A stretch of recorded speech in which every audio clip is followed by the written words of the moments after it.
Hi అండి. ఇక్కడొచ్చేసి ఇంకా చిన్న పీతలు గోంగూర కర్రీ అండి. సూపర్‌గా ఉంటది. ఇంకా రోజు మొత్తం రైస్ అంతా ఖాళీ అయిపోతదనమాట. అంత టేస్ట్‌గా ఉంటది. చాలా బావుంటది. ఎప్పుడన్నా చిన్న పీతలు దొరికితే తెచ్చుకొని ఇలా గోంగూర వేసుకొని వండుకోండి. ఇంకా టేస్ట్ అద్దిరిపోతదనమాట ఇంకా. ఇంకా నైట్ వండుకొని మరుసటి రోజు తింటే ఇంకా బావుంటది. ఇది ఎలా చేశాను ఏంటన్నది వీడియోలోకి వెళ్ళిపోదామా? ఇలా అయితే చిన్న పీతలైతే తీసుకొని ఇది శుభ్రంగా ఇంకా క్లీన్ చేసేసి అంటే ఉప్పు, పసుపు ఇంక నిమ్మరసం వేసేసి ఒకసారి కడిగేయండి. పీతలు అవ్వనివ్వండి ఏమైనా అలాగే కడిగేయాలి. కడిగేసి ఇంక ఇక్కడ అన్నీ రెడీ చేసి పెట్టుకున్నాను. ముందుగా వచ్చేసైతే ఒక కడాయి పెట్టేసుకొని అందులో అయితే కూరకు సరిపడా ఆయిల్ అయితే వేసుకోవాలి.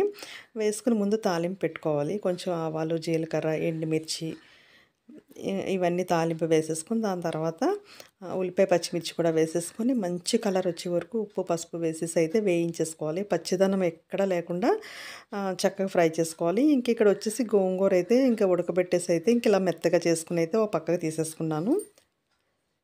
చాలా బావుంటదండి. కొంచెం గోంగూర తక్కువగానే వేసుకోండి. ఎందుకంటే, అంటే మనకు పీతలు కొంచెం చిన్న చిన్న పీతలు కొంచెం తక్కువుంటే తక్కువ గోంగూర వేసుకోండి.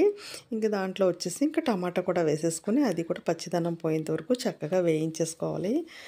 ఈ కూర అసల నిజంగా చెప్తున్నాను చాలా అంటే చాలా బావుంటది. ఒకసారి నేను చేసే విధానం మీకు నచ్చితే తప్పకుండా ట్రై చేయండి. మీకు కూడా నచ్చేస్తది. ఇంక ఇందులో వచ్చేసి ఇంకా ఒక టేబుల్ స్పూన్ అల్లం వెల్లుల్లి పేస్ట్ అయితే వేశాను. అది కూడా పచ్చిదనం పోయేంత వరకు వేయించేసుకోవాలి. ఇలాంటి చిన్న పీతలు దొరికినప్పుడు మాత్రం అస్సల మిస్ అవ్వద్దండి. తెచ్చుకొని మాత్రం ఇలా వండేసుకోండి. ఇంక ఇందులో వచ్చి జీలకర్ర, ధనియాలు, గసగసాల పౌడర్ అయితే వేసేసుకొని, కొంచెం గరం మసాలా కూడా వేసేసుకొని, అది కూడా బాగా ఫ్రై చేసేసుకోవాలి. చేసుకున్న తర్వాత ఇంక మనం తినేదాన్ని బట్టి కారం అయితే వేసేసుకోవాలి. మనం ఎంత కారం తింటామో అంత కారం అయితే వేసేసుకొని, అది కూడా పచ్చదనం లేకుండా ఫ్రై చేసేసుకోవాలి. ఇంక ఇలా ఫ్రై అయిపోయిన తర్వాత శుభ్రంగా కడిగి పెట్టుకున్న పీతలున్నాయి కదా! అవైతే వేసేయాలి. అసల పీత అంటే ఇంకలా మనం తినేయచ్చుమాట. ఒక్క పీతలాగే తినేయచ్చుమాట. అంత చాలా బావుంటాయండి చిన్న పీతలు. ఒకసారి ట్రై చేయండి. ఇది కూడా చక్కగా ఫ్రై చేసేసుకోవాలి. చిన్న చిన్న పీతలు కదా! చక్కగా నలిగిపోతాయండి మనం తింటున్నప్పుడు. అసలు ఏమీ కొంచెం కూడా కష్టమనేదే ఉండదనమాట. అంతా అంటే నలిగిపోతది. మనం తింటుంటే అంతా నలిగిపోతది. అందులో చిన్న చిన్న డెక్కలున్నాయి కదా! అవి కూడా చాలా బావున్నాయండి. ఎంచక్కా నలిగిపోయినియి తింటుంటే. ఇంక అందులో కొంచెమైతే వాటరయితే వేసుకోవాలి. పీతల్లో కూడా కొంచెం వాటర్ ఉంటది కనుక కొంచెం అయితే వాటర్ వేసేసుకొని కొంచెం సేపు ఉడకనివ్వాలి.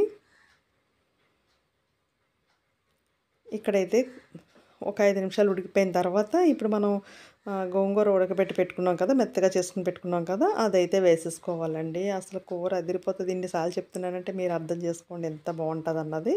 వేసుకొని ఇంక గోంగూరలో ఉన్న పచ్చిదనం పోయేంత వరకు ఇలా ఉడికించేసుకోవాలి. చాలా అంటే చాలా బావుంటది. ఇలా ఉడికించిన తర్వాత కొంచెం సేపు అలా సిమ్‌లో వదిలేసేయండి. చక్కగా నెమ్మదిగా అవుతది. చాలా టేస్ట్ ఉంటదండి ఈ కర్రీ వచ్చేసి. వీలుంటే నైట్ వండేసుకొని మరుసటి రోజు తినండి. ఇంక అదిరిపోతది. ఇంకిప్పుడైతే సిమ్‌లో పెట్టేస్తున్నాను. ఇంక అలా ఉంచేస్తే ఏంటంటే మనకు నూనె పైకి తేలి చాలా బావుంటది కర్రీ వచ్చేసి. ఇంకిక్కడైతే చిన్న పీతలు గోంగూర కర్రీ రెడీ అయిపోయిందండి. పైన కొత్తిమీర వేసేసుకోవడమే. ఇంక ఈ కర్రీ అద్దిరిపోతది. టేస్ట్ చాలా బావుంటది.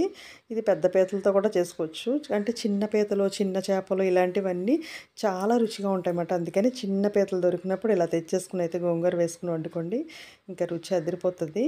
ఒకసారి మీరు కూడా ట్రై చేసిన తర్వాత నాకైతే కామెంట్ పెట్టండి ఎలా వచ్చింది, టేస్ట్ ఎలా ఉంది అన్నది. మీకు కూడా నచ్చేస్తది. చాలా బావుంటదండి. చూసారా ఎంత బావుందో? మీకు కూడా నోరూరుతుంది కదా మరి. నచ్చితే లైక్ ఇవ్వండి.